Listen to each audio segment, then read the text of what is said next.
É isso aí, gente. Estamos mais em um podcast, Douglas Xavier Podcast. Voltando aí essas atividades com força total. E hoje eu vou trabalhar um tema mega especial. O tema hoje é a grande pergunta: qual é a diferença entre caráter e personalidade? Bem, não sabendo responder essa pergunta com tanta propriedade, convidei duas autoridades para falar neste assunto. Eles são professores de filosofia, professor de psicanálise e um montão de matérias. Mas eu vou fazer a apresentação primeiramente. Pastor Jorge Lacerda, capelão da Polícia Militar, coronel da Polícia Militar. Pastor, muito bem-vindo. E aí, vamos trabalhar esse tema hoje? Esse tema é interessantíssimo, você vai ganhar muito assistindo e sabendo a diferença entre um e outro. Tenha certeza. Vem com a gente. Comigo também está aqui o pastor Ailton Bezerra. Acabava de falar aqui que é um dos maiores empreendedores que eu conheço da nossa Convenção Batista Fluminense. A gente sempre viu o pastor Ailton empreendendo. E hoje ele está aí também, é um mega professor, uma mente brilhante. Pastor Ailton, muito bem-vindo aqui no nosso podcast. E hoje eu quero fazer desse podcast, tanto com a sua ajuda, com a ajuda do pastor Lacerda, uma aula. Eu acredito que muitas pessoas vão assistir esse podcast várias vezes para aprender esse tema que é tão importante. Amém. Primeiro eu quero te parabenizar pelo altruísmo, pela sagacidade, pela vontade de colocar para fora temas como esse, ir para uma mesa de podcast, convidar amigos, porque isso é muito salutar. Muita gente fica só na possibilidade, na hipótese de fazer alguma coisa. E você é daqueles que faz. E eu gosto de gente que faz, e não de gente que fala. Então, parabéns para você, tá bom? Quero te parabenizar também. Já posso parabenizar? Pode. Por essa linda obra, o livro do homem. Olha que livro bonito, olha lá. 10 princípios bíblicos que prosperarão. Meu Deus! Isso aí. Capa bonita. Esse foi, na verdade, o primeiro livro que eu escrevi, e agora estou relançando com outros conteúdos que nós fomos aprendendo no decorrer dos seminários que fomos dando. E já escrevemos também lições da Bíblia na vida da gente, empreender para liderar e liderar para empreender. E nós temos outros temas, como liderança e outros mais, mas este é o livro que nós vamos lançar lá na Câmara dos... Isso. Câmara Municipal de Magé. Câmara Municipal de Magé, falar, né? Isso, Câmara Municipal de Magé. Então, vou aproveitar já que eu estou entre amigos. Vamos lá. 13 de novembro, essa Câmara aqui, meu jovem. 13 de novembro, Câmara Municipal de Magé, um grande evento, uma solenidade cultural, editorial, Academia Brasileira Teológica do Rio de Janeiro, Editora Crescimento, Associação Brasileira de Apologistas Cristãos, a representatividade de várias comissões da OAB. Vai ser um mega evento, e Douglas Xavier lançando seu livro, Capelão Jorge Lacerda, eu e muitos outros, e Geraldo Guimarães vai estar cantando. Eu fiquei sabendo que está lotado já, né? Não tem espaço não. Eu não estou me preocupando, porque para mim a falta de espaço não é problema. O negócio é não ficar vazio. Tem que avisar o prefeito para preparar lá, botar a equipe lá para... Vai surpreender a cidade, amigo. Tá vai certo. Surpreender. Tá certo. Todo evento que a gente faz, né, Lacerda? Não dá menos ali de 300 pessoas, lá só cabe 100. É isso aí. Então vamos trabalhar o tema? Vamos lá. Então qual é a diferença entre personalidade e caráter? Vamos lá. Vai, pastor Lacerda. Vou começar primeiro com caráter. Caráter tem a ver com moral, com ética, tem a ver com cultura, educação. Essa é a principal característica do caráter de uma pessoa.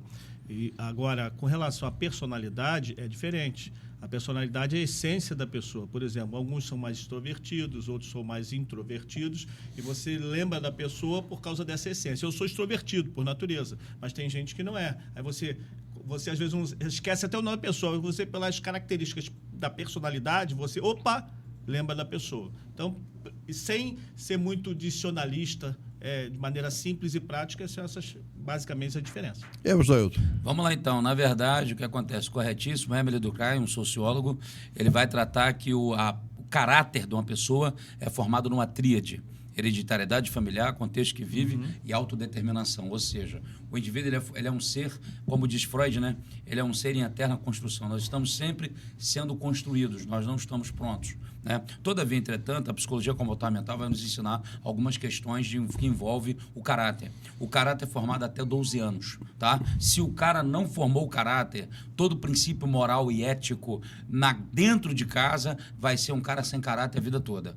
Esse é o problema. Fora isso, entra a personalidade. A personalidade pode ser adoecedora, pode se tornar uma personalidade doentia e aí desenvolve transtornos de personalidade. É uma divisor de águas, que é a mesma coisa. Ou seja, a ética e a moral, ela varia de grupo para grupo, de culturas e culturas. Ética, eu digo que é a estética, a moral e a ética é a estética da vida, ou seja, da personalidade. O caráter é o que eu sou e o que eu falo, quando ninguém está vendo. Mas eu queria fazer uma pergunta. O que eu trago? É o caráter ou personalidade? Nós trazemos o caráter para a vida e a personalidade é desenvolvida de acordo com o ambiente que estou. Por isso que Émile Durkheim, quando ele fala o seguinte, contexto que vive, ou seja, o contexto que a pessoa é criada, um ambiente doentio, um ambiente de pessoas sem caráter, um ambiente de pessoas que não têm autoafirmação, um ambiente de pessoas que, pais, como diz o Winnicott, é um teórico, né? Mães castradoras e pais omissos, vai criar uma criança, aí é bom explicar, olha só, são 3, havia 3 aqui, contexto que vive, autodeterminação, ok? E hereditariedade familiar, ou seja, o conceito que é passado do pai para os filhos. Então, de repente, um pai sem caráter, uma personalidade doentia, vai afetar os filhos. Eu lembro de um programa que nós participamos lá na Boas Novas, anos atrás, e a Andréa Câmara perguntou, uma pergunta muito interessante, se o que os pais faziam na vida financeira se afetava o futuro dos filhos. Então está tudo isso ligado, ou seja, não é só financeiro, porque os filhos, eles herdam características psicológicas do pai e da mãe. Então eles vão seguir um padrão. Só que rapidinho, se eu queria tipo uma aula, então para ser objetivo para você que está aí assistindo. O contexto que vive, ou seja, onde eu estou, mas ele não é determinante. Se ele fosse determinante, todo mundo seria vagabundo. Você é criado numa comunidade com maconheiro, cracudo, gente que está envolvido com vício, e não quer dizer, você sabe disso, você é um cara que atua na área social, assim como eu, ele como coronel da Polícia Militar e capelão, atua em muitas áreas. Então a gente sabe que não é determinante. Então você tem a hereditariedade familiar, que é o conceito que o pai passou, o contexto que vive, agora o que determina mesmo é a autodeterminação. O grande problema da falta de caráter é que tem gente que prega o problema e se coloca como vítima da sociedade. E fica o tempo todo reclamando. Meu pai me abandonou, minha mãe me abandonou. Aí fala mal do pastor, da igreja, como desculpa para ele manter aquele ciclo vicioso de uma pessoa sem caráter. E o problema, o Douglas, é quando isso vai para a liderança. Qual é o grande problema da liderança evangélica? É que você tem gente com transtorno de personalidade, e aí nós temos vários, né? Lacerda também vai falar, eu vou parar para ele falar também os transtornos, mas assim, vários transtornos, e o pior deles, que aí é um transtorno de personalidade que vira uma patologia, ou melhor, uma psicopatologia, que é o sociopata. O sociopata, via de regra, é um narcisista doente, todo líder é narcisista. Você conhece alguém assim? Vários. O problema não é ser narcisista, o problema é quando esse narcisismo ele se torna doentio. O que eu aprendi na faculdade? Por exemplo, quando se falava de transtorno obsessivo compulsivo, toque. Exemplo, você que está assistindo aí. O camarada tem um toque, por exemplo, de fechar a torneira e fechar lá o clique do bujão. Ok? Beleza. Fechou a torneira, chegou na porta. Será que eu fechei? Volta de Aí ele volta. Beleza. Tranquilo. A turma está lá no portão esperando ele. Ele sai no portão. Gente, calma aí. Deixa eu conferir se eu fechei de novo. Aí ele vai lá, fecha a torneira e fecha o clique do bujão. Beleza. Chegou lá na esquina. Gente, eu tenho que parar, acho que eu não fechei. Acho que eu esqueci. Ou seja, se tornou antissocial. Eu aprendi o seguinte, problema todo mundo tem. O problema é quando esse problema se torna antissocial, começa a dificultar a vida do trabalhador, o ministério, a liderança, e e aí eu sempre digo que uma liderança patológica gera uma audiência patogênica. A falta de caráter é uma coisa e o transtorno de personalidade é outra. Agora, é bom dizer o seguinte, que a falta de caráter não é doença. É gente ruim, que não quer mudar. Agora, transtorno de personalidade é doença, que pode ser tratado. Agora eu conheço o psicanalista dos psicanalistas que pode consertar a sua vida. Que é Jesus, ele dá jeito. Ele dá jeito, com certeza. Mas aí, vamos pensar o seguinte, quando a gente acabou entrando numa questão onde nós já sofremos com a presença de algumas pessoas que estão na liderança, e nós sabemos que liderança é aquele camarada que tem uma capacidade de influenciar demais as pessoas. Então, eu sempre digo, nós somos pastores, e durante muito tempo os pastores pregavam a seguinte questão: olha, você vai se casar, então, olha, você vai fazer vai fazê-lo feliz, e o teu papel é fazê-lo feliz, e o seu papel é fazê-la feliz. E aí, com o decorrer da vida, a gente foi descobrindo que alguém que não é feliz não vai conseguir fazer ninguém feliz. Então, o primeiro desafio não é eu querer fazer alguém feliz. O primeiro desafio é eu me tornar uma pessoa feliz. Porque uma pessoa feliz torna outra pessoa feliz, uma pessoa infeliz torna outra pessoa infeliz. Aí você, quando está nesse discurso, pastor Ailton e o pastor Lacerda comentando aqui, a gente pega, então, líderes que estão com problema de transtorno de personalidade ou questão de caráter, mau caráter, eles estão liderando pessoas. A capacidade de influenciar as pessoas com aquilo, as pessoas. Com a doença que eles estão. Doente, se a ferida dele não for sarada, como é que ele vai curar dos outros? Ele vai o quê? Transmitir aquela doença. É isso que está acontecendo hoje.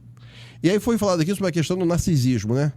Como é que a gente define isso, narcisismo? Não, então, na verdade, o que acontece... Porque vem lá de Narciso, né? O camarada que conta... Como é que é? mitologia grega. Mas, rapidinho, só antes de falar de Narciso, essa fala de vocês é interessante, fazer um adendo aqui.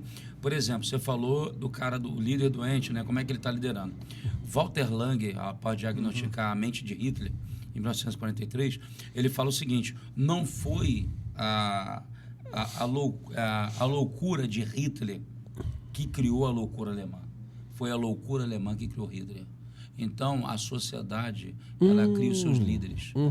Ele é reflexo da doença. E como é que a gente se defende da sociedade, cara? Então, mas na verdade... Porque, por exemplo, eu passei 30 anos dentro de uma comunidade mega adoecido, e aí? Não, então, mas aí a questão. Quando o Walter Lange diz que não foi Hitler que criou, mas foi a doença alemã que criou, ou seja, uma sociedade doentia e adoecedora. Então, como que eu, nesse contexto, não me torno a loucura deles?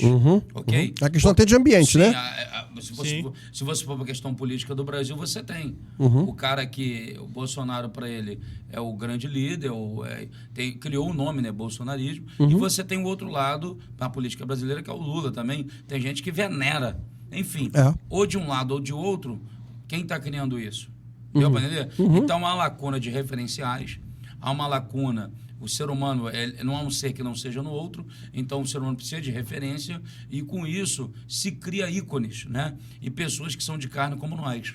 Então, assim, como se desvencilhar disso? Então, eu preciso me resolver. Aí, quando a gente vai para o narcisismo, o que acontece? O narcisismo, na verdade, ele vem lá da mitologia grega de Narciso, que se apaixona pela sua própria imagem. Né? Revista no lago, lá na água, ele vê e não tem alguém mais lindo que eu e tal, ele mesmo se ama e se abraça. O pessoal que malha muito fica olhando no espelho o tempo todo, será que narcisista? Sim. Tem um grau elevado. Sim. Então, o narcisismo, ele faz parte da tenra-idade, da construção do indivíduo. O grande problema não é o narcisismo, é quando esse narcisismo não é desenvolvido de forma salutar, de forma natural. Por exemplo, toda criança, está o pai, a mãe, o avô na sala, está todo mundo na sala. Ela está na sala, o que ela faz? Ela fica quieta? Não. Uma criança normal não. Porque ela quer chamar a atenção de todos. É o narcisista. Ele quer a atenção. Do narcisismo para a personalidade histriônica é 2 segundos. Ou seja, aí não há problema nisso. Ela quer a atenção. Ó, tô aqui, ó, eu existo. Agora, o problema é quando tu tem um cara de... Quantos anos você tem? 59. Então, 59 anos, que ele está no meio de um grupo, ele age igual criança. Não, pior que gosta disso, é venerável. Isso. Por isso. Pronto. É isso aí. E você vê... E a gente encontra a galera assim, né? Sim. Então, agora você falou sobre personalidade histriônica, é isso? O que é isso? Então, o histriônico, ele é parecido com o narcisista. Nome esquisito esse negócio de histriônico. Só que ele tem algumas outras características. Aí sim é onde há a confusão do caráter e da personalidade. Certo. Entendeu? Porque alguém que é narcisista por demais, ele é egoísta. Para alguém que é... Narcisista por demais, ele é egoísta. Ele é egoísta, a gente só pensa nele. Ele olha para ele. Esse já é um alto grau de narcisismo, né? Aí ele se torna histriônico e o histriônico vai um pouco além. Além dele ser dessa forma, ele também não tem apatia. Ou seja, ele é como que não tem sentimento. Ele não está nem aí, irmão. Então, por exemplo, aí eu vou dar exemplo de liderança de novo. Se ele é líder, o referencial de liderança dele não é família. Quem tem referencial de liderança família esse líder vai despertar vocações em outros e não terá nenhuma dificuldade quando vê um outro melhor do que ele. Pelo contrário, ele vai se alegrar e ficar feliz. Agora, quando esse líder tem um referencial institucional, quando ele vê alguém melhor do que ele, ou ele achar que ele tem insegurança, e a maneira dele tratar é a sociopatia, ou seja, ele vai destruir a tua imagem a troco de nada, simplesmente porque ele acha que você está sufocando. Você é uma ameaça para ele. Ô Douglas, aí eu entro no outro patamar. Por que nós hoje temos falta de líderes em nossas igrejas? A culpa é de quem? Dos próprios pastores narcisistas. Que, em vez de apoiar os líderes e orientá-los, quando eles se acham ameaçado, corta a cabeça e aí a pessoa se frustra. Mas aí Lacerda, vamos pensar o seguinte.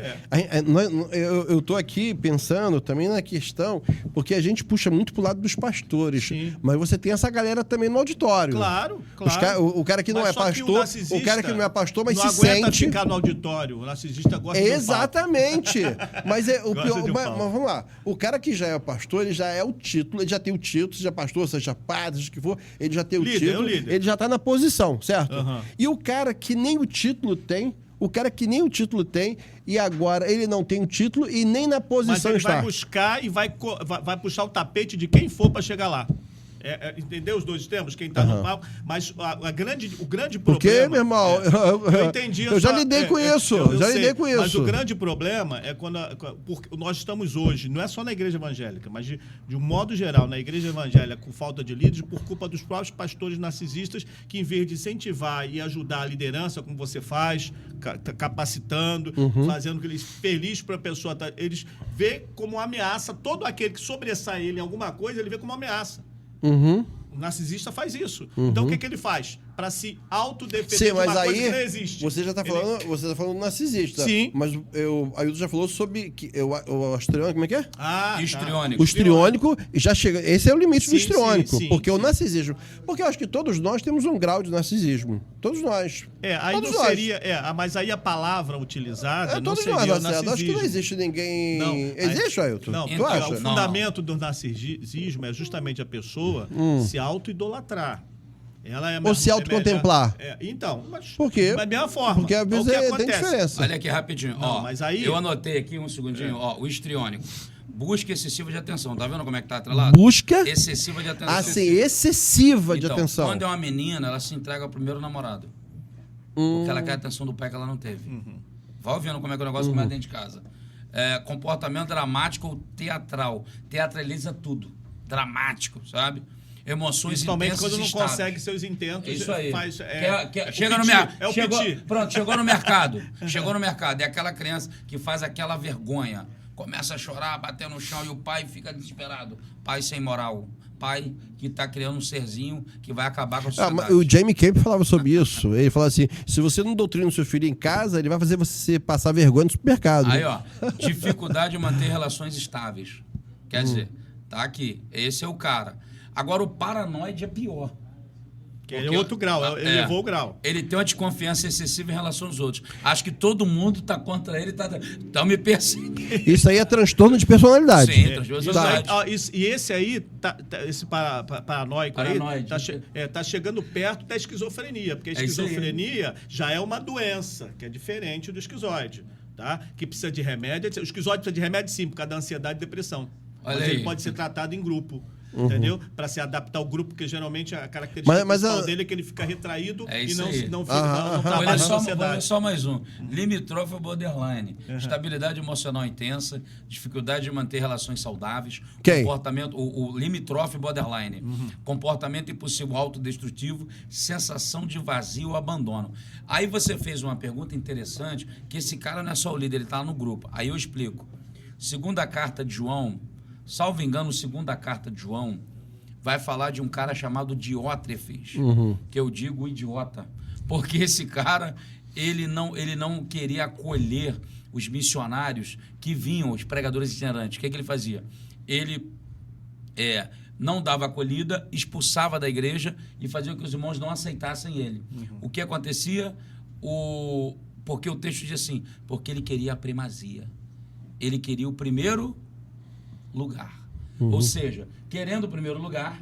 Tudo então, para ele ameaça, todos os outros. É isso aí. Então, o que ele fazia? Ele não aceitava, porque ele era o quê? sociopata. Então, esse camarada fazia isso lá na época da carta de 1 João. Esse camarada, ele existe hoje. Ele é um ser humano real, não imaginário. Né? Lacan vai falar dos 3 mundos: o mundo real, simbólico e imaginário. Então, você tem líder vivendo no mundo do real, no mundo do simbólico e no mundo imaginário. No mundo simbólico, ele é o líder, o sacerdote. No mundo real, quem é ele? Aqui começa os transtornos de personalidade e aqui começa a manifestação do caráter formado na infância. E Ailton, e Aquele Lacerda? pastor quer ser pastor em casa, quer ser pastor onde ele estiver, e ele é pastor na igreja. É. Em casa ele é o pai, em casa ele é o marido. E Lacerda e Ailton, no final, quando a gente estiver caminhando para o final, nós vamos apresentar algumas sugestões, alguns caminhos bons que as pessoas precisam seguir para nós vivermos uma vida mais saudável. Ou, quem sabe, menos doentia. Mas até, eu vou caminhar aqui para o lado mais saudável. Mas enquanto a gente não chega lá, eu quero só dar essa reprisada aqui com a gente aqui, porque a gente está trabalhando sobre 2 temas muito parecidos. Profundo. Personalidade e caráter. Porque você já começou a falar sobre a questão do transtorno de personalidade, mas aí vamos pensar exatamente sobre essas situações. Quando a gente fala sobre o narcisismo, a gente, isso é uma coisa muito presente o tempo todo. Você sabe que existem pessoas que têm aí no seu Instagram, ou tem um canal que YouTube, só fala sobre narcisismo, e você sabe que não para, é conteúdo atrás de conteúdo, porque para você ver a profundidade do assunto. E aí a gente começa a pegar essa... Será que as mídias sociais não alimentam isso também? Alimenta, claro. E é interessante porque vira um vício e a pessoa, quem é que ganha? Quem adoece, quem ganha. E tem muitos doentes ganhando. E aí, o quanto que isso tem Impactado a sociedade. Impactado. Então, eu vou até usar a palavra contribuído. Vou pensar assim, porque existe um mercado aí. Porque vamos na visão empreendedora, o que o empreendedor mais gosta? De problemas. Porque o empreendedor ele tem que amar problemas, porque ele é empreendedor exatamente para isso, para empreender num projeto para resolver, solucionar um problema, certo? Então, você vê, a sociedade, hoje você tem um número enorme de terapeutas, seja psicólogo, seja psicanalista, outros, para a gente tratar esses assuntos. E aí a questão é como é que a gente trata isso tudo, né? Mas eu não quero falar sobre isso agora. Primeiro, continuar definindo um pouco, falando um pouco mais sobre o narcisismo, sobre o quê? Histriônica, Histriônica, paranoide, limítrofe. Já falou um monte aqui já. E aí começamos a falar sobre essa questão dentro das igrejas. Porque a gente fala das igrejas porque é muito nosso mundo. Mas quando a gente pega... Espaço corporativo, empresa. Pô, tu imagina um espaço corporativo? Sociedade, né? Porque a igreja tem elementos de toda a sociedade que frequenta a igreja. Então, é um ambiente... de pesquisa muito grande, porque tem rico, tem pobre, tem pessoas de várias personalidades que frequentam a igreja. Sim. Então, é um reflexo da sociedade fora da igreja. E você acha que, já que você está falando de igreja, você acha que o pastor deveria dominar esse assunto para ele conhecer a sua...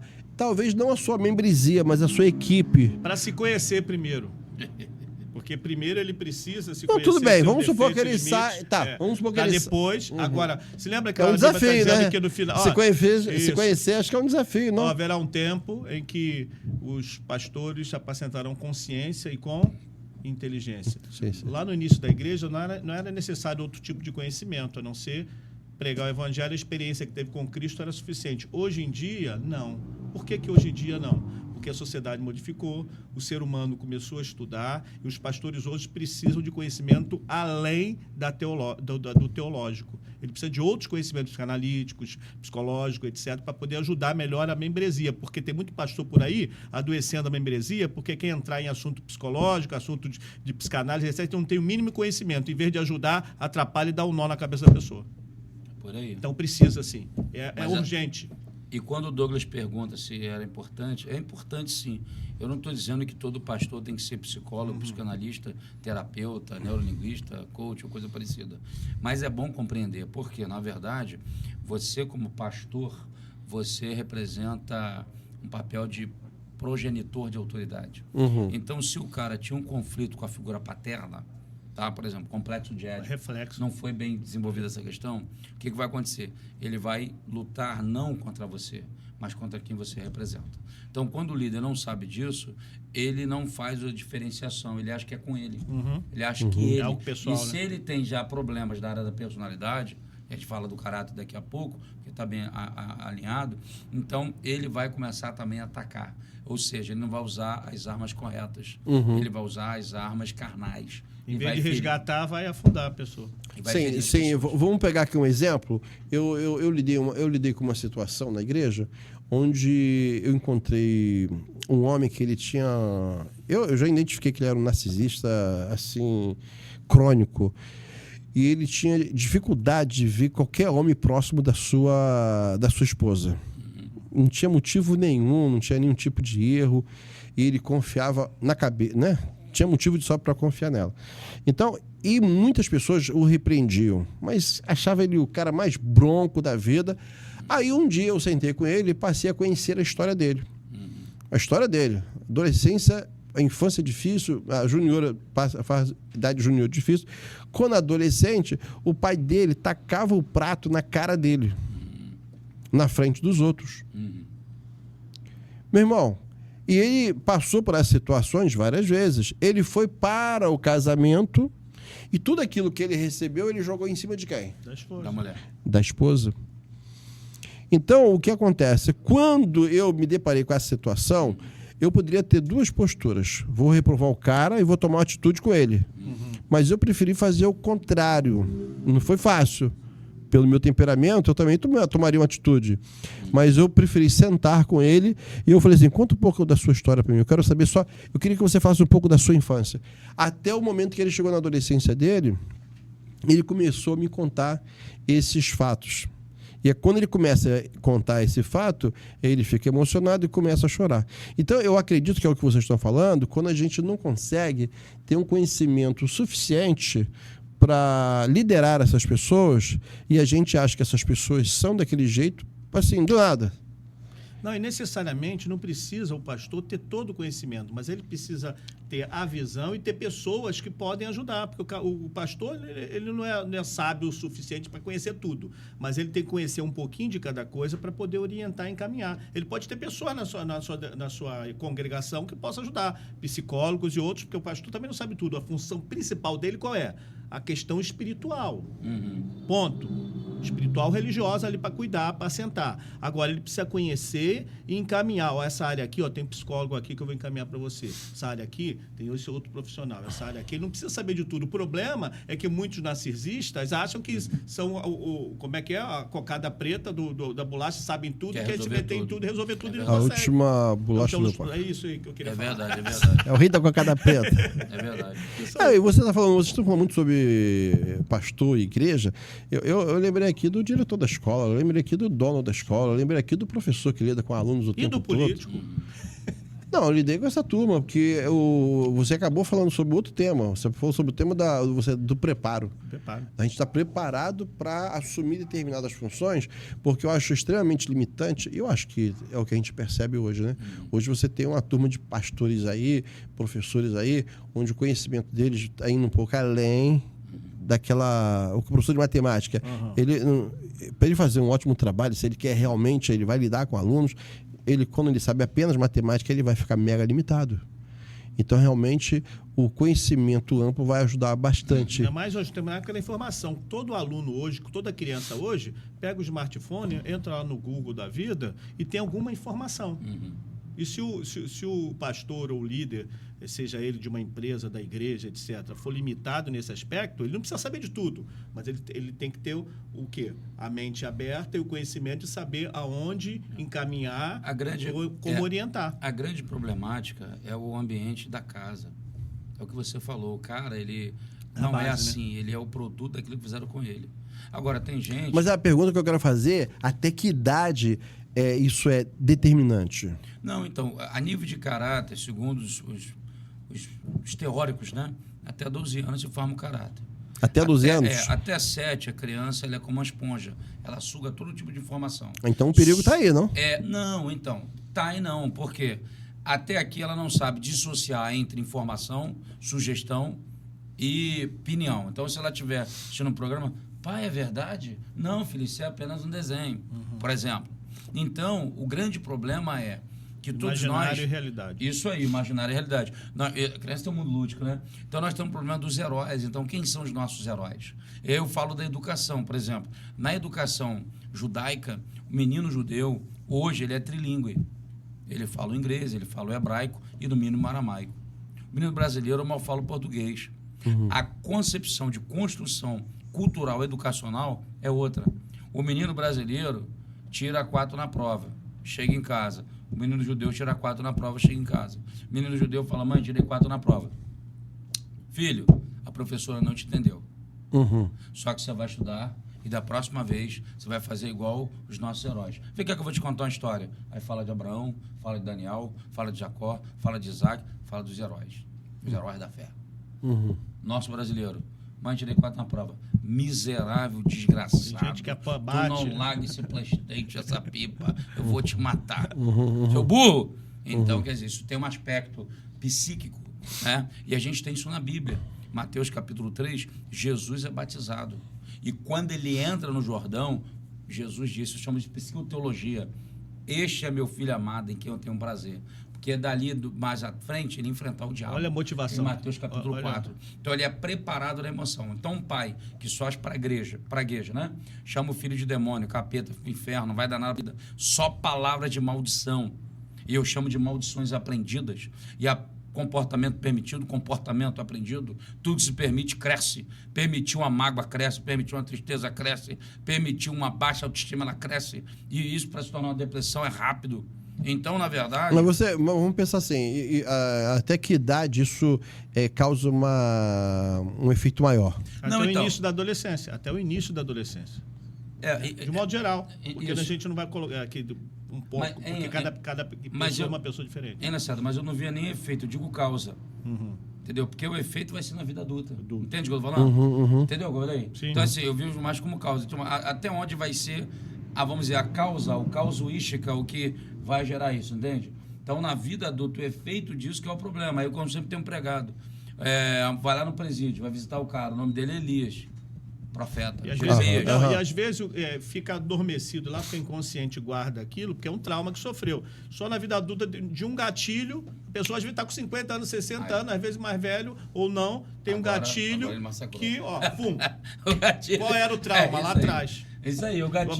Mas o nosso inconsciente, a nossa mente, não gosta de sofrer. Bota o quê? Uma proteção para os seus guardiões para não deixar vir para a parte consciente. Alguma coisa que estava guardada lá atrás. Sim, aí o gatilho, você nem sabe por quê a pessoa. O que foi que aconteceu? E me fala um pouquinho sobre essa questão que você está trabalhando, porque a gente chegou nessa questão de 7, 12 anos, mas algumas coisas já acontecem no período da gestação. Sim, aí sim. E aí? Então, porque isso aí... Muitas pessoas hoje estão falando sobre esse período intrauterino, é isso? A vida é intrauterina. A vida intrauterina, porque acontece? Toda a comunicação do feto, do embrião, e a Bíblia é um esculacho. Eu falo sempre. Maravilha. Bíblia esculacho. Salmo 109, versículo 16. Salmo 139, 16. 139. A substância ainda informa. Ainda informa. Os teus olhos me viram. Isso é forte demais. Quer dizer, entre 1 ou 2 semanas... Deus usa pronomes pessoais para falar com o embrião, com o feto. Diz o seguinte, no meu livro eu escrevi todos os teus dias. Quando nenhum deles havia, ainda os predeterminei. Ou seja, você que está assistindo, você não é... Quando eu estava entretecido ainda no ventre... Como nas profundezas da terra. Não estava nem formado. É isso aí, então embrião é um feto. Então, você que está assistindo aí agora, você não é acidente do acaso. Você não é acidente que o papai e a mamãe se descuidou. Não usou o preservativo, não usou o anticoncepcional. Você é projeto de Deus. Então, quando a gente entende isso, se torna uma pessoa... Mas peraí, você está querendo dizer o quê? Que Deus já sabe quantos anos você vai viver na Terra? Sim, aí sim. Então você é fatalista? Não, na verdade, não. Na verdade, Deus sabe. Agora, claro que...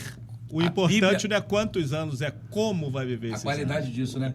E é bom dizer também... Não, mas ele falou sobre a quantidade de dias. Eu pretendo viver 200 anos, por exemplo. Se eu for chegar lá ou não. Mas o que chegar mais próximo é minha lucro. Mas a pergunta dele é interessante. Lacerda, eu não quero estar perto de você quando tiver com 200 anos. Não, meu alvo, meu objetivo é sempre desafio. É desafio. Essa idade, pô. Olha só, cada dia que passa eu tô mais próximo. O que chegar mais próximo é lucro. Cada aniversário é menos um dia, tá?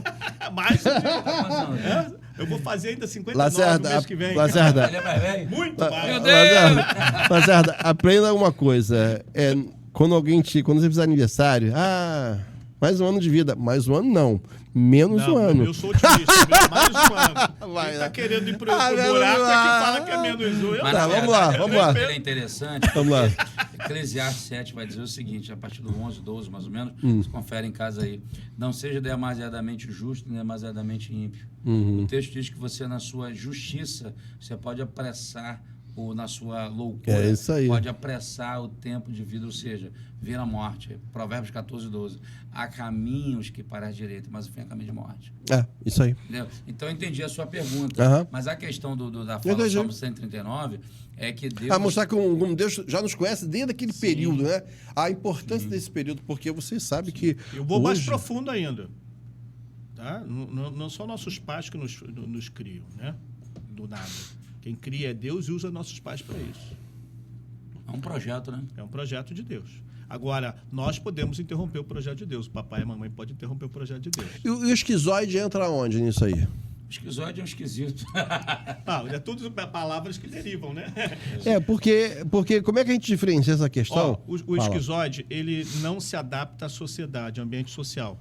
Ele fica É um mais antissocial, isso mesmo. antissocial, introvertido, e geralmente por causa disso ele tem ansiedade e depressão. Então, para trabalhar, resolver isso, e ele é independente, ele é inteligente, não estou tirando ele é bobo, independente, não. gosta de fazer as coisas sozinho. Ele é mais mais da cabeça, né? Não é o corpo, é mais da cabeça, sozinho. né? Agora, quando está em sociedade, em grupo, ele fica estressado, fica isso, fica aquilo. Ele tem que aprender a trabalhar em grupo. Por isso que as terapias de grupo são importantes para o esquizoide, mas também tem que ter o trabalho da ansiedade e depressão, porque senão ele corre o risco de entrar em depressão. Não, você já entrou numa solução, né? Sim. Você quando identificou o cara que é esquizoide, então uma sugestão... Trabalhar em grupo. Trabalhar em grupo. Tem que adaptar ele ao grupo. Mas É aí, resistência. ele já tem resistência ao grupo. Sim, mas aí tem que facilitar. Aí Você tem que facilitar no psicodrama, por exemplo, no trabalho psicológico tem que ser adaptando ele à sociedade, ao grupo, porque senão ele não consegue sair. Agora é bom dizer também Aí o antidepressão já era, que meu o amigo. problema é que a gente está numa sociedade adoecedora.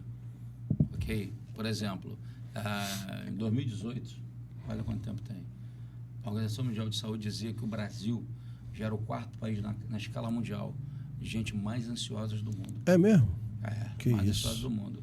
Uma pesquisa de 2000, olha o tempo que eu estou falando, em 2013, já dizia que o Brasil já tinha alcançado o recorde de mais de 13 milhões de pessoas que estavam com depressão. 13 milhões de pessoas. 2013.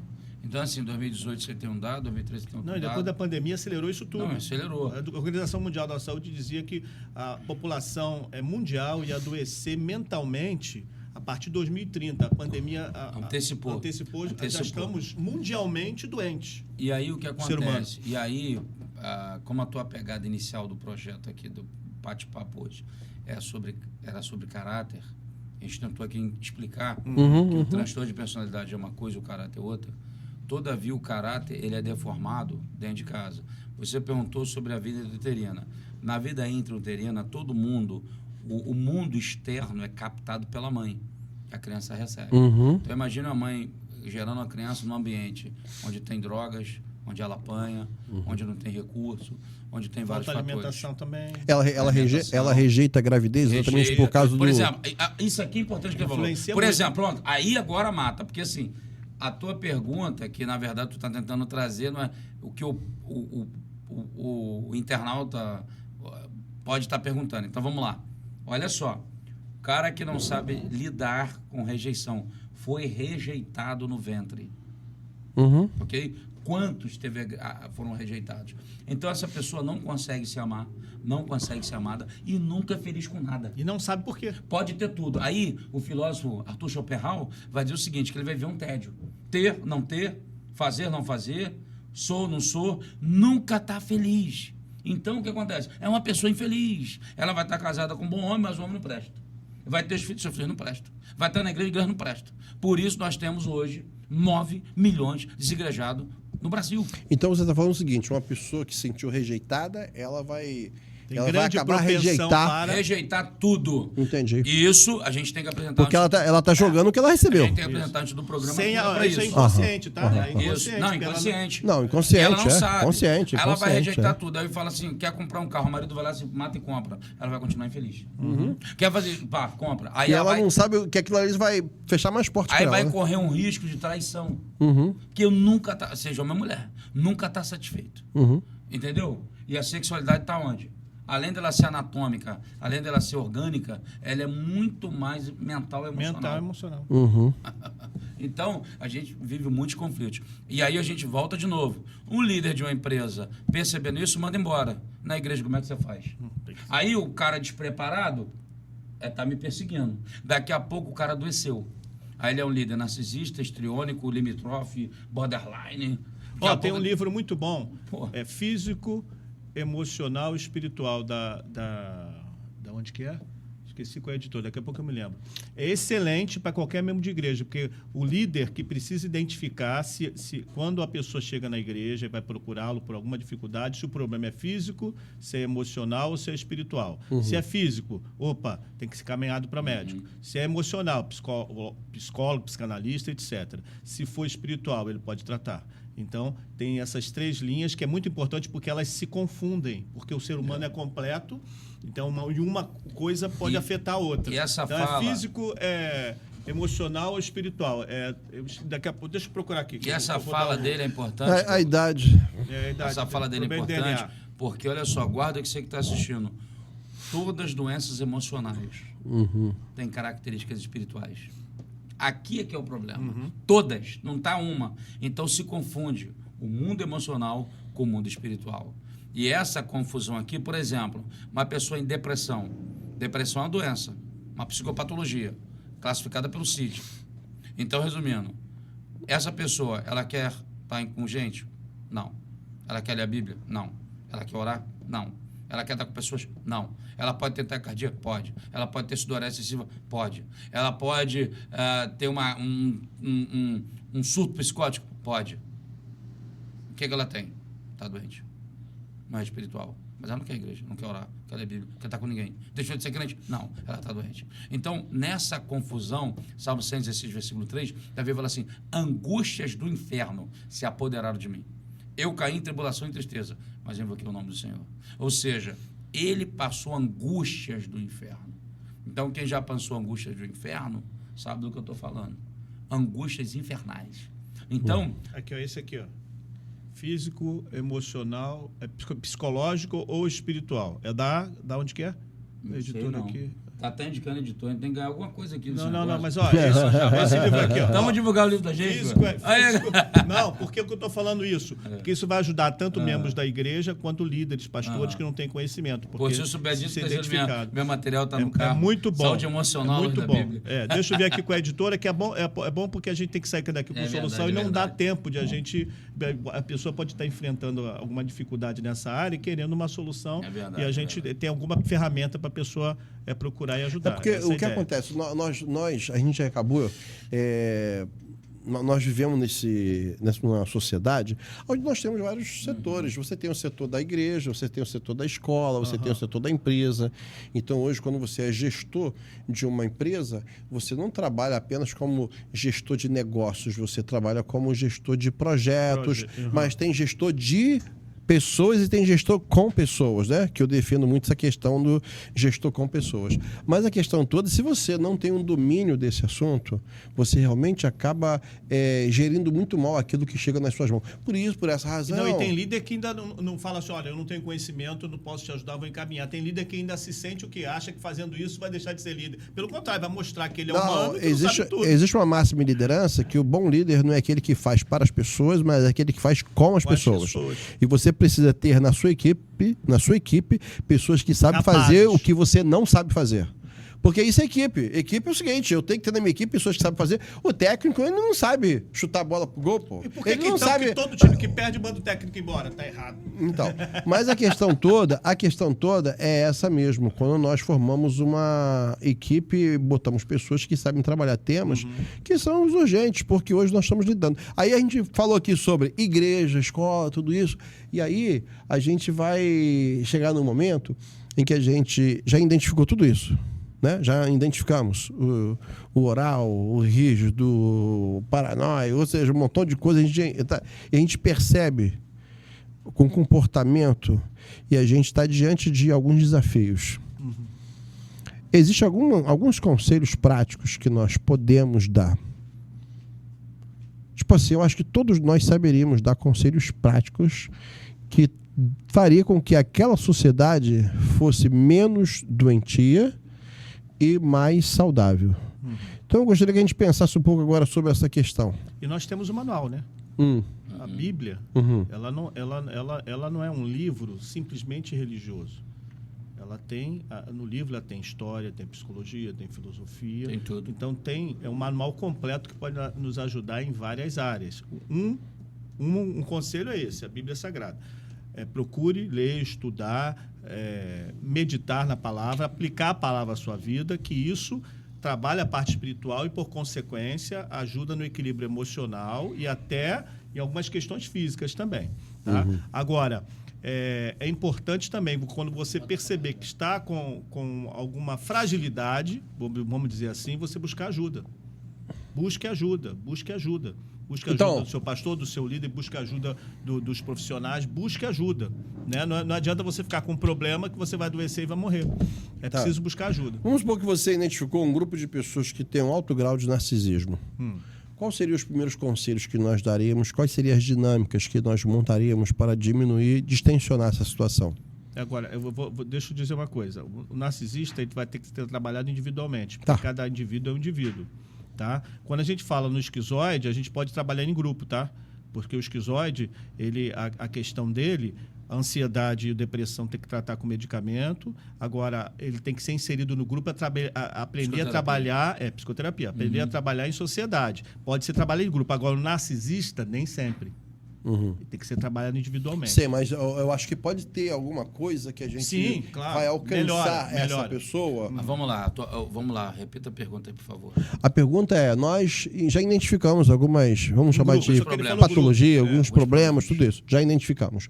E aí, agora nós vamos tentar caminhar para oferecer alguma coisa para diminuir aquela situação, amenizar e produzir mais...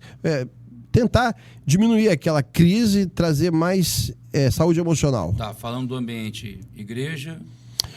Vamos pensar, ambiente igreja, tem algumas pessoas que são donos de escola que estão nos assistindo agora, empresas, pessoas que lidam com grupos com liderança. Uhum. Então, a primeira coisa é o seguinte, aí eu vou pro princípio bíblico e, obviamente, terapêutico, é o seguinte, como diz lá, conhecereis a verdade vos libertará. Talvez a maior dificuldade do ser humano é fazer o que está escrito em 1 Coríntios 11, 28. Examine-se, pois o homem é a si mesmo. Então, levar a pessoa a uma autorreflexão, uma introspectiva, uma retrospectiva, olhar para ela mesma. E se for falar de empresa, dá para criar palestras de orientação, testes, dá para fazer, por exemplo, uma palestra de saúde emocional. Testes, dá para trazer, adendo, tá? Tem que dá ter profissional pro teste. Dá para trazer neurolinguistas, coach, para poder tratar sobre questões que envolvem o emocional. Porque o indivíduo, tudo que ele faz, a sua emoção está na frente. Tá? A verdade é essa. Então, uma equipe motivada é uma equipe que trabalha, que rende muito mais. Uma equipe que entende o valor que tem, uma equipe que vai render. Mesmo com suas limitações. É isso Todos aí. Nós temos, então para dar entendimento, né? Então, nesse sentido de... se for uma escola, de igual modo... Uma igreja, de igual modo, sobretudo, falando da igreja... A escola pode trabalhar temas de redação, pode trabalhar para fazer com que a pessoa olhe para ela. E a linha dele é mais, pelo que eu entendi, os profissionais da educação. Os professores, os educadores. Escola, tem muito professor, igreja também, educação. Tem muito professor adoecido, né? Por conta dos maus tratos, por conta do falta de respeito e tal. Mas rapidinho... Ainda mais no Brasil, né? Então, o que ocorre? A nível de Bíblia, de princípio espiritual, o que tem a ver? Que as pessoas falam assim, o que tem a ver? Tem alguma coisa a ver? Para você que está aí que não conhece... Tudo a ver. Vou falar para você como é que tem a ver. Tá? Então, por exemplo, em 2 Coríntios capítulo 2, Paulo fala assim, eu deliberei por mim mesmo. Não vou aparecer até a vós com tristeza. Não vou estar entre vocês triste. Você tem que decidir ser feliz. E fui criticado por causa disso. Sim. E Ailton, vamos pensar aqui rapidamente que a gente... caíram de paz. Lacerda, porque tem muitas vezes nós vamos ter alguns líderes espirituais, pastores de igreja, padres, seja o que for, eles têm uma ideia de ser o super-homem da igreja, aí chega no ponto que ele fala assim, caramba, mas eu não posso faltar. E às vezes tudo que aquela igreja está precisando é que ele falte. Tá querendo se livrar Meu irmão, dele. não. Ele que é o problema. Mas nós temos que chegar, o que você falou aí na Bíblia, aí, Paulo falando, nós temos que chegar no momento onde nós vamos descobrir, cara, eu não O tô... verdadeiro líder é eu aquele não que tô... quando ele não está, a empresa ou a igreja ou a escola caminha sozinho. Não, mas eu não estou nem falando nesse sentido. Eu estou fazendo quando eu não estou conseguindo eu mesmo me suportar. Sim. E eu sinto que eu Não preciso estou bem. eu estou precisando de um tempo para mim. Precisa. Ó, por exemplo, eu não sei se você já passou por isso, Eu já passei por isso. Teve um momento, cara, que eu falei, eu não consigo, eu não posso ir para a igreja agora. Porque eu tô tão ferido que a única coisa que eu vou conseguir fazer é ferir aquelas pessoas. Eu fiquei 15 dias afastado, me senti super bem, me recuperei. Eu tô querendo a questão da consciência. Tem dias que a gente amanhece, né? Já aconteceu isso várias vezes comigo, foi uma só não. É que a gente... Não queria nem se olhar no espelho. Eu quero 3 motivos para ir à igreja hoje. Né? Geralmente aí a esposa, não, você vai porque você é crente, né? Porque pessoas precisam de você, porque você é o pastor da igreja. Mas você entendeu o que eu falei? Entendi. Não, então, na verdade é isso. Eu penso que criar um ambiente saudável, né? Criar um ambiente saudável. Né? Eu penso que o ambiente saudável vai gerar vida. Então, se eu for falar de igreja, eu acho que a igreja, na tua convicção, deve ser um bom ambiente terapêutico, um ambiente do abraço. Por exemplo, a terapia do abraço é real. Quando você toca, quando você abraça, quando você aperta a mão, libera dopamina. Mas quando as pessoas estão doentes, Ailton, tem essa questão que elas não conseguem... Não, sim. Mas é por causa do ambiente, por exemplo. Mas tudo... Isso tem que ser leve, né? Eu sempre para algumas pessoas, costumo falar o seguinte, que o maior problema, falando de igreja, é o pastor. Um pastor doente doece todo mundo. A liderança fala isso. Não, pastor. Não, mas peraí. Não, mas é ele. A liderança diz isso, sabia? Poder, se você quer saber por que o seu projeto não está funcionando, pare diante do espelho e dê uma olhada. É isso aí. Muitas vezes é isso aí. É isso aí. Não, muitas vezes... 99. Bem, só faltam 8 minutos, a gente já tem que começar a caminhar para o nosso encerramento. Mas você falou sobre ambiente. Você falaria sobre o quê? Falou também sobre dinâmica, né? Não, dinâmica, ambiente e a parte educacional, favorecer instrumentos ou atividades uma coisa que eu tenho pensado, uma coisa que eu tenho pensado muito é o formato de como nós nos sentamos muitas vezes. Eu às vezes eu já tive momentos, a gente tem aquele formato escola onde todo mundo está olhando para a nuca de todo mundo. Eu acho que tem que ter um momento, seja na escola, ou seja na igreja, seja mais você fazer uma mudança de ambiente de vez em quando, criar dinâmicas. Eu tive momentos que eu cheguei na igreja, eu sei que muitos pastores estão me ouvindo aqui agora, durante o culto, eu parei o culto e falei assim, gente, é o seguinte, 1 minuto e meio, 2 minutos pra gente ficar conversando à vontade. Pode ficar à vontade, pode conversar, fica à vontade. Rapaz, o pessoal começou a conversar, assim, eu não chamava o pessoal pro culto. Sabe o que eu fazia? Hoje que eu pego assim, rapaz, eu botei a equipe de cântico pra cantar, o pessoal veio cantando junto com força total. Então, tu imagina assim, aquele café da manhã antes do culto. Sim, coisa aquele boa. momento, porque eu acho que a gente acabou falando de igreja, percebeu? Mas a gente vai entender que a igreja é o lugar mais rico da terra. É ali onde a gente aprendeu tudo. Tudo que eu faço hoje, eu aprendi dentro da igreja. E eu não posso deixar que esse ambiente que eu busco para ser um lugar de libertação, seja um lugar de escravidão. É isso aí. E aí, a gente, como líderes, hoje, a gente... E o que eu quero dizer é o seguinte, que Paulo, quando ele fala para Corinto que ele não ia mais aparecer diante deles, ele decidiu deliberadamente, é porque tem igreja que quer ver pastor chorando, quer ver pastor bocó, quer ver pastor acuado. Paulo não era assim, não. E eu quero dizer para nós, pastores, que Deus quer nos ver de cabeça erguida, em pé, feliz e alegre, e mandando brasa. A verdade é essa. Então, o Paulo decidiu, porque tem igreja que faz o pastor chorar. Mas tem igreja que faz o pastor sorrir. Então, que nós possamos ser igrejas... Quem é você? A igreja que faz o pastor chorar ou o pastor sorrir? É isso aí. E quem é você, pastor? Ou faz a igreja chorar? E você é a igreja? E a igreja que faz o pastor chorar? E a igreja que faz o pastor sorrir? Me faz lembrar de Paulo, antes de ir embora de Éfeso, Ser humano é complexo, mas... com o povo na praia, o povo chora que ele tá indo embora. Tem pastor, meu irmão, que a igreja tá chorando de raiva que ele não vai. Por que ele não vai? Pastor Edgar Barreto Antunes já está na presença do Senhor. Espero. Primeira igreja batista ele falou para mim em Rio Bonito, Douglas, quando você tiver que ir embora, você precisa de duas coisas: deixar a igreja chorando por causa de você, a sua partida, e você precisa ter paz. Então, não espere a igreja bater. Bem, ficamos por aqui. Hoje, infelizmente, eu não estou imaginando. Hoje, infelizmente, meus irmãos, eu queria comunicar à igreja que eu estarei deixando o meu ministério. Douglas, então, última dica: faça o seminário de saúde emocional Luz da Bíblia na sua igreja. Conte comigo, com Lacerda, conte com o Douglas, nós três vamos lá. Uma palestra de 3 dias vai ser um sucesso. Vamos tratar de depressão, síndrome do pânico, agorafobia, transtorno de ansiedade, todos esses transtornos de personalidade. Inclui ainda vai ter uma palestra de liderança, o líder saudável com Douglas Xavier. Meu Deus! É isso aí. Tá aqui, ó. É isso aí. Gente, ficamos por aqui. Olha, queremos que você faça duas coisas. Você continue orando por nós, mas que você faça o seguinte: você se inscreva no nosso canal, você aperte ali todos os botões possíveis, você planta bananeira, mas fica com a gente. Divulga o nosso canal, divulga aquilo que estamos falando, porque tenho certeza que todos os conteúdos do nosso canal vai contribuir para o seu crescimento. E lembre-se, o líder, ele não dá desculpas, ele mostra resultados. Deus abençoe a sua vida.